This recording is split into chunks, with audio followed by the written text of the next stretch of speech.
Әлсіз еркектер жеңіл өмір сүреді, бірақ кейін оның құнын төлейді. Таңдары жеңіл, таңдаулары жеңіл, сылтаулары жеңіл. Олар қиындықты айналып өтеді де, оны бейбітшілік деп атайды. Олар тәртіптен қашады да, оны теңгерім деп атайды. Бірақ жеңілдік әрқашан шотын жібереді.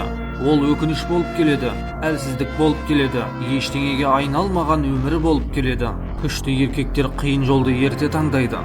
Олар ауыры болса да оянады, ыңғайсыз болса да жаттығады, ешкім қарамаса да өз стандарттарын ұстайды. Жеңілдік қазір жақсы сезіледі, ал күш қазір құнын талап етеді. Әлсіз еркектер жайлылықты қуады, ал күшті еркектер қабілет құрады.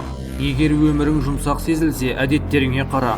Егер болашағың белгісіз сезілсе, сен не нәрседен қашып жүргеніңе қара. Жеңіл өмірден күшті еркектер шықпайды. Қиын таңдауларды таңдаған ерлерден нағыз ерлер шығады. Әркім мықты ақыл ойды қалайды, бірақ көпшілік оны қорғайтын денені қалыптастырудан бас тартады.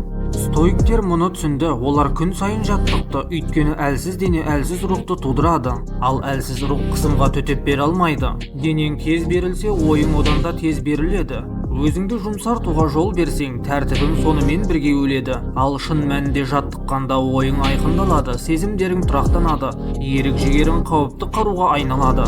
Мықты дене сән қойлық үшін емес, ол сауыт, қорғанышқа қарсы сауыт, жалғаулыққа қарсы сауыт, жеңіл жолды таңдауға итермелейтін ішкі бөлігіңе қарсы сауыт. Егер төзімділік қаласаң жаттық, егер айқындық қаласаң жаттық, егер өміріңді бақылағың келсе жаттық. Өйткені өз денесін басқара алмайтын адам ешқашан өз ойын басқара алмайды.